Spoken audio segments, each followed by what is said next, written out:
Halo warga Konoha sekalian, selamat datang kembali di channel Ray Agnostik. Beberapa tahun yang lalu, ada seorang Habib atau keturunan Habib yang melakukan tes DNA di Indonesia. Kenapa Habib ini atau keturunan Habib ini melakukan tes DNA? Karena banyak yang mempertanyakan apakah Habib itu benar keturunan Nabi? Kenapa bisa disebut keturunan Nabi atau Habib? Apakah akhlak Habib ini berhubungan dengan tes DNA? Nah, banyak mempertanyakan kenapa harus tes DNA? Ya kalau Habib mah Habib aja, kenapa harus dites-tes ya kan? Jadi hal semacam ini menimbulkan penasaran yang sangat mendalam di masyarakat. Dan tahu apa hasil daripada tes DNA daripada Habib ini? Keturunan Habib yang tes DNA yang saya maksud di sini adalah Najwa Shihab. Tahu hasilnya seperti apa? Ajaibnya, hasil tes DNA dari Najwa Shihab ini, ternyata Najwa Shihab ini hanya 3%-an yang berdarah Arab gitu. Jadi DNA-nya itu lebih condong lebih banyak ke India gitu. Sungguh tidak masuk akal. Hanya 3% yang dulu kita berekspektasi bahwa Najwa Shihab itu adalah DNA Arabnya itu sampai ya minimal 50% lebih lah gitu. Akan tetapi hasil lab atau hasil DNA dari Najwa Shihab ini sungguh di luar nurul. Mungkin antara sahabat yang nonton video ini berpikir, kalau hasil tes DNA Najwa Shihab mah saya udah tahu, dari dulu juga udah tahu gitu. Nah, yang jadi permasalahan atau yang paling menarik adalah apakah Habib-Habib di Indonesia itu keturunan Nabi dari pihak laki-laki atau pihak perempuan? Jadi keturunan Nabi kan ada dua macam ya, ada yang dari laki-laki atau dari perempuan. Maksudnya keturunan Nabi ini ada punya anak misalnya nih, punya anak A misalnya, terus ini keturunannya jadi Habib gitu. Terus ada yang versi kedua misalnya, punya putri misalnya, punya anak cewek, terus ada keturunannya gitu. Ini juga disebut Habib. Nah, yang ada di Indonesia itu Habib versi mana gitu? Anak Nabi dari cowok atau anak Nabi daripada cewek?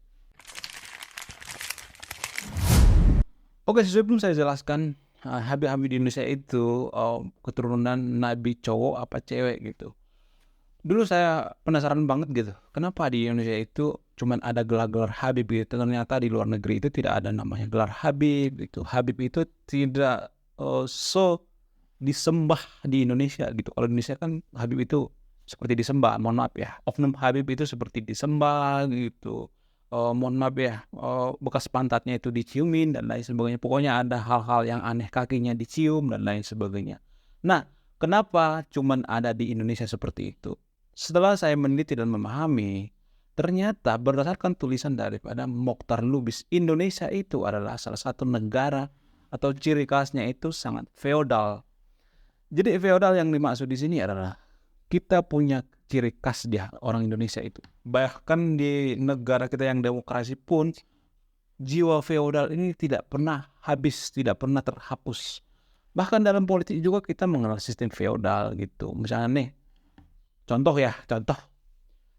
dulu bapakku ini loh, bapakku pendiri negara ini gitu, founder negara ini, dan saya ketua partai gitu. Ada yang seperti itu, ada yang membanggakan seperti itu. Itu adalah bentuk dari feodal gitu. Jadi dalam partai politik juga seperti itu. Misalnya nih, bapaknya nih ketua partai, nanti anaknya juga ikutan gitu. Jadi bersifat feodal gitu. Jadi membanggakan ibunya gitu, membanggakan nama bapaknya gitu.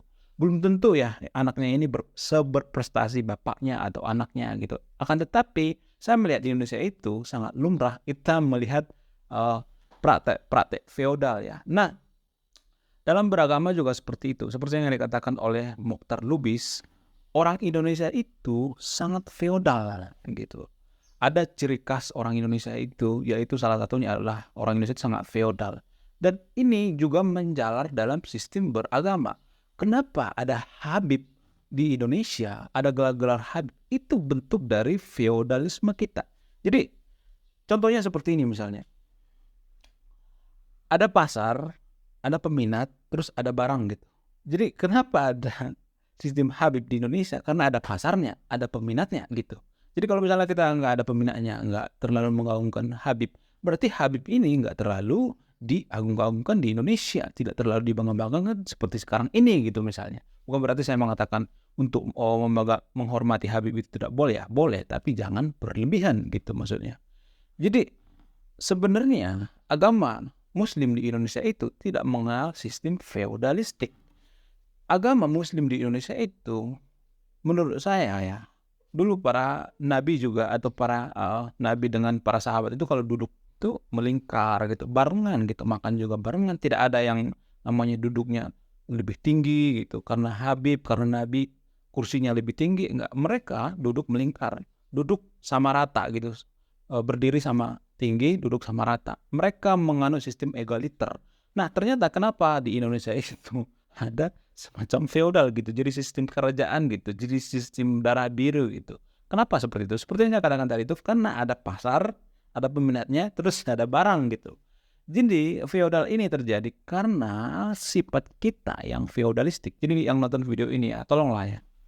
Kita tuh negara demokrasi loh. Jangan adalah pikiran-pikiran yang feodal gitu. Oh, itu bapaknya si Anu. Oh, ininya. Oh, yang punya kawasan. Oh, itunya darah biru. Itu darah merah, darah kuning. Tolonglah, jangan seperti itu. Karena kita negara demokrasi. Demokrasi itu cocoknya dengan egaliter, bukan feodal. Kecuali kita negara agama atau negara kerajaan, nggak apa-apa. Kita menganut sistem feodal. Lalu, apakah Habib-Habib di Indonesia itu berasal dari keturunan Nabi, dari anak cowok apa perempuan? Berdasarkan penelitian atau berdasarkan dugaan ya, ini masih dugaan ya, belum ada kepastian secara kafah gitu. Berdasarkan dugaan dari penelitian atau investigasi, ternyata Habib-Habib di Indonesia itu berdasarkan garis keturunan Nabi dari wanita atau perempuan, bukan dari laki-laki. Jadi itulah alasannya kenapa saya mengatakan bahwa gelar-gelar Habib itu ya mohon maaf ya, nggak apa-apa kita saling menghargai Habib, tapi jangan kita berhala gitu, jangan kita menuhankan gitu. Kita menghormati seseorang itu berdasarkan akhlaknya, berdasarkan perilakunya, bukan berdasarkan gelarnya. Saya Ray Agnostik, salam rasional.